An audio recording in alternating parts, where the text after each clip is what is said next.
कपड़े धोने वाली बहू। शादी के पहले से ही विभा को कपड़े धोने का बड़ा शौक था। कभी नल के नीचे तो कभी तालाब के पास। अरे मेरी नीली वाली लुंगी नहीं दिख रही है। विभा की अम्मा, कहाँ रखी है लुंगी? अरे वो तो विभा ने परसों ही धोकर रखी थी आपकी अलमारी में, देखो वहीं होगी। वो ना मैंने आज धो दी, मुझे लगा कि गंदी हो गई होगी।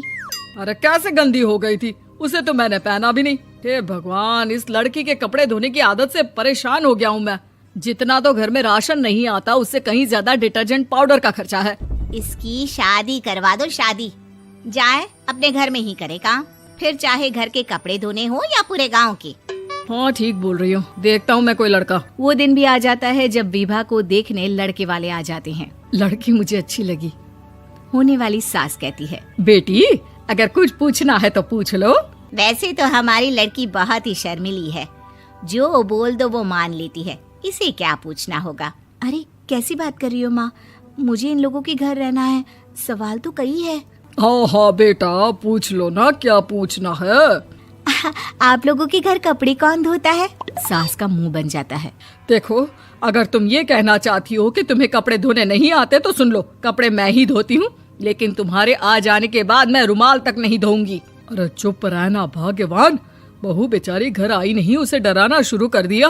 वो क्या है ना बिटिया, अभी तक तो ये कल्लू की माँ ही धोती थी, लेकिन अब तुम्हारे पापा तो दहेज में वॉशिंग मशीन देंगे ही। तभी विभा की माँ बोल पड़ती है, सवाल भी पूछा तो क्या। वैसे भाई साहब, मशीन की तो फिर भी कपड़े धोने की कैपेसिटी होती है। मतलब जो बिटिया दे रहे हैं ना विभा, इसे कपड़े धोने का बहुत शौक है। ये आप लोगों के क्या, आस पड़ोस गांव मोहल्ले सबके कपड़े धो दे और उफ तक ना करे। बाहर देखा नहीं आपने कितने कपड़े सूख रहे हैं? सब हमारी बिटिया ने ही तो धोए हैं। बस भी करो ना माँ, शर्म आ रही इतनी तारीफ सुनकर। और तो और एक दाग निकाल कर दिखाओ तो मान जाओ। हाँ अच्छा, माफ करना बेटा, मैंने गलत समझा। हमें तो रिश्ता बहुत पसंद है। और ऐसे जुड़ जाता है रिश्ता कपड़े धोने का शौक रखने वाली विभा का। उसकी शादी हो जाती है कोयला फैक्ट्री में काम करने वाले कल्लू के साथ। शादी के बाद अचानक विभा चिल्लाती हुई सास के पास आती है। सासू माँ, अरे सासू माँ कहाँ है आप? ये तो धोखा है, धोखा दिया आप लोगों ने मुझे। इसे ससुर के चक्कर के बारे में पता चल गया। अरे तो उसमें तुझे क्यों धोखा मिला है? अरे नल में पानी नहीं आता, कपड़े कैसे कब धुलेंगे? अच्छा, तू पानी नहीं आ रहा उसकी बात कर रही है। तो आपने क्या सोचा? कुछ नहीं। अच्छा, तेरी माँ ने कहा था कि कपड़े धोने का शौक है तुझे, याद आया मुझे। शौक बोलकर कपड़े धोने वाले मेरे जुनून को कम ना आके सासू माँ, कपड़ा धोना मेरा गुरूर है।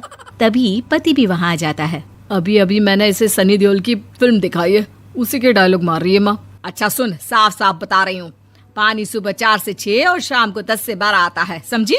विभा टाइमिंग सुनकर हैरान हो जाती है। ये क्या भूतों का मोहल्ला है? सुबह 4 बजे उठकर कौन कपड़े धोता है? 4 बजे टंकी में पानी जाता है, फिर सारा दिन धोना ना, किसने मना किया? अरे कैसी बात कर रही हैं? 200 लीटर की टंकी में कितने कपड़े धो लूंगी मैं? सुबह ही उठ जाऊंगी मैं। अब क्या था, विभा सुबह 4 से लेकर रात के 12 बजे तक कपड़े ही धोती रहती। एक रोज सास पड़ोस से निकलकर कहीं जा रही होती है कि साथ वाली कहती है, हाँ कल्लू की माँ, जरा ये बताओ कि 2 साड़ी है, 2 ब्लाउज और एक पेटीकोट और एक नाड़े वाला लंबा कच्छा। हाँ तो?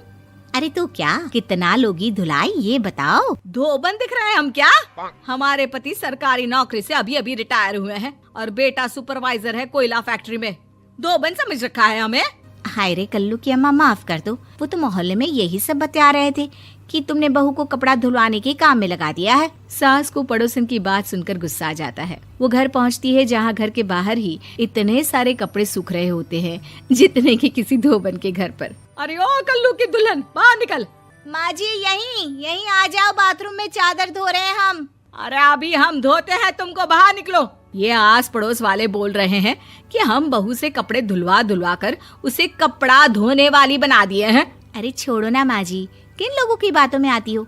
आस पास के लोगों का तो काम ही होता है कि वो किसी तरह सास बहू को लड़ा दे।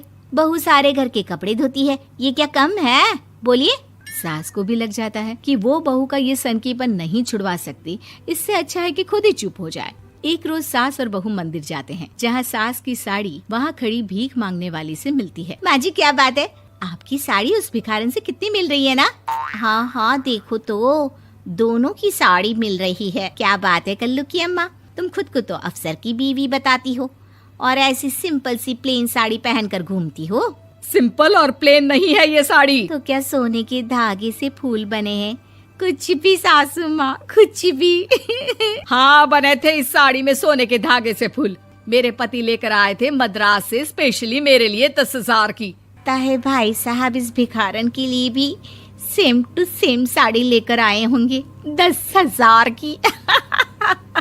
सास उस वक्त तो कुछ नहीं कहती, लेकिन बहू के साथ घर आती है और अलमारी से एल्बम निकाल कर लाती है। ये साड़ी देख रही है, ये वही साड़ी है जिसे मैंने अभी पहना था।